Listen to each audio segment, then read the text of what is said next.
that sound? Traveler, Paimon! I've been waiting here far too long. But finally I have the chance to be alone with you. All the precious time I wasted has finally paid off. The doctor! What have you done? Just a type of sound wave that can quickly put defenseless people into a dream.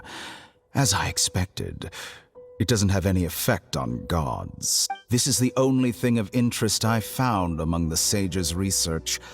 I thought I'd take it for a little spin. Don't worry. I know you would never forgive me if I actually killed them. I'm here to negotiate with you. Naturally, I won't do anything dangerous that could potentially damage our relationship. Negotiate with me? I heard you had already left Sumeru. Why are you here again now? I left Sumeru, but I also stayed in Sumeru. Even the God of Wisdom is restricted by the habits of cognition. How disappointing. You mean there are many different versions of you in this world? An astute guess. Even the same individual will have different cognitions at different ages. A long time ago, I made a major decision in hopes of preserving all my perspectives of how I observed the world. Observation is the first step of any experiment, but observing the current world doesn't satisfy me. So I saved segments of all my ages and made them into independent individuals. That's all there is to it. Indulge me. How does the God of Wisdom find my method of seeking knowledge? It's an insult to the very concept of life. Life inherently has many rules and restrictions, each with its own significance and reason to exist. They can't be broken on a whim. Good. Amazing, Eve. Indeed, it's difficult for humans to make peace with themselves, not to mention oneself from a different period. Since you were in the academia, why wait until now to show up? You could very well have stopped us and helped that fake god. Simple. Let me ask you this. Would any staff member ever help the subject in the middle of an experiment? It was my experiment. So why should I interfere with the results? The academia saw the plan to create a god as their ultimate goal, yet you only saw it as an ordinary experiment. You really are crazy. If the experiment succeeded, you would have had a new god on your hands. How would you have faced your own god then? Would you still take the same stance? Would you still hold the same view of yourself? I'm first and foremost a scholar. These results should be left to the judgment of the hypothetical me confronted with that outcome. But you're right. And that's exactly why I'm disappointed with the conclusion of this experiment. As an individual, you don't have any sense of belonging. You seem to have even fewer convictions than a typical scholar. Oh no, I certainly have my own convictions. They just don't fit your standards, that's all. All right, that's enough conversation for today. The experiment is over, and it's time to tidy up the equipment and reclaim any useful materials. For example, the Gnosis. Lesser Lord Kusanali, you're an intelligent Archon. I'm sure you understand the disparity in our combat abilities at this time. Besides, you have no way to use that Electro-Gnosis in battle. Didn't you say you were here to negotiate with me? Somehow, it's starting to seem like you intend to take it by force now. I'm merely stating a fact. After all, I'm also a scholar. Naturally, I hope to show proper respect and dignity.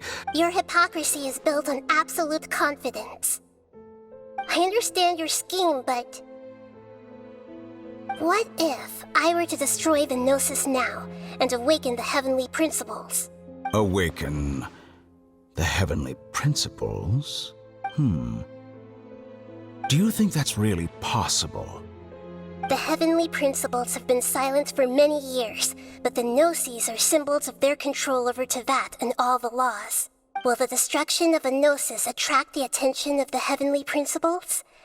And if so, how do the Fatui plan to deal with the consequences? Do you dare to gamble such a possibility with me? Gamble? How surprising. I thought you would show evidence or use rigorous reasoning to prove your point. The word gamble is the last thing I expected to hear from the God of Wisdom. But this is a clever move. You must have seen through me when I first captured your consciousness. As a scholar, I respect all possibilities. This has always been my principle and is an essential trait as an experimenter. Indeed, I can't ignore this possibility.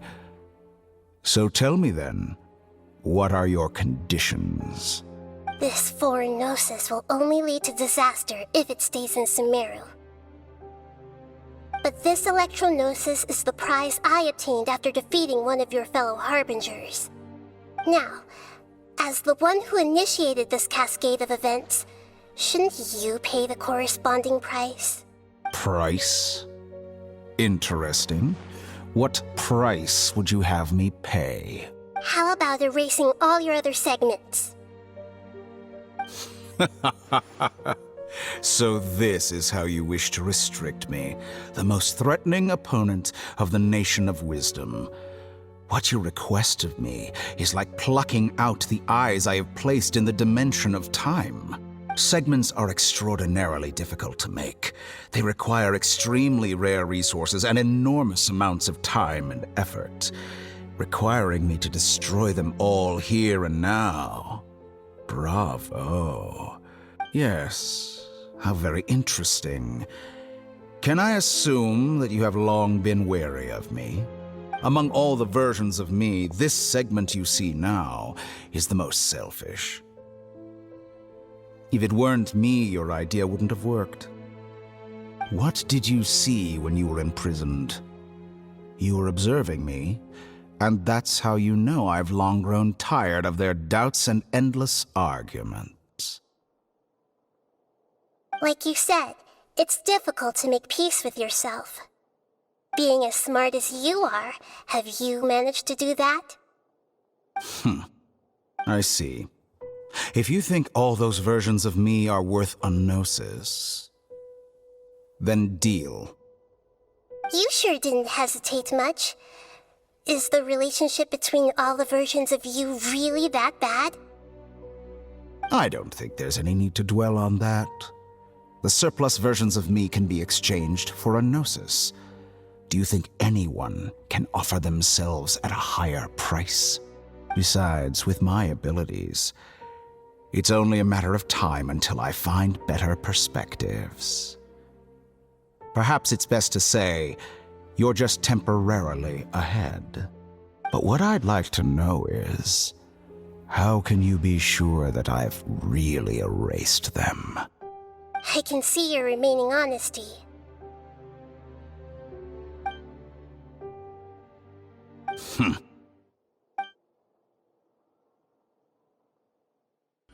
What a ridiculous decision! You can't be serious! How could I have been so short-sighted? You think this is the end? I'll have my revenge! You'll make this moment count. You will regret this! Well, have you confirmed that it's complete? Here, take it.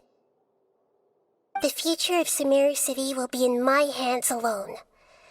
I will shut down the Akasha and let curiosity and the thirst for knowledge drive the realm of academics once again.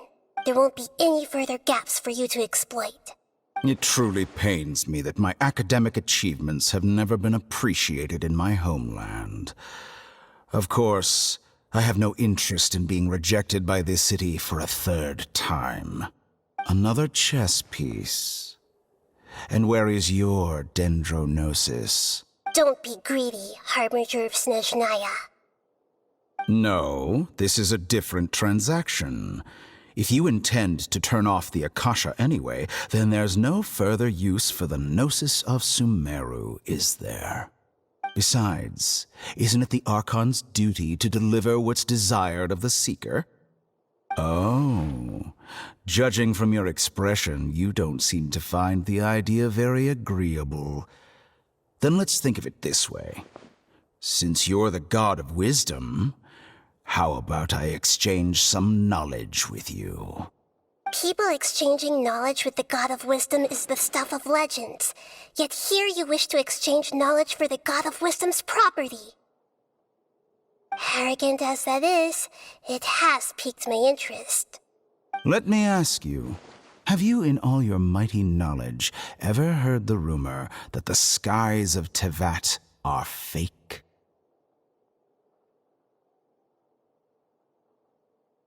Huh? That's the secret hidden by Ermin's soul concerning the truth of this world. Once I finish telling you about this, it will be time for me to say goodbye. With negotiations, we've all gotten what we wanted. I'm very glad I got to meet you like this. Your arrogance may know no bounds, and convictions may mean nothing to you. But I'll still listen to what you have to say.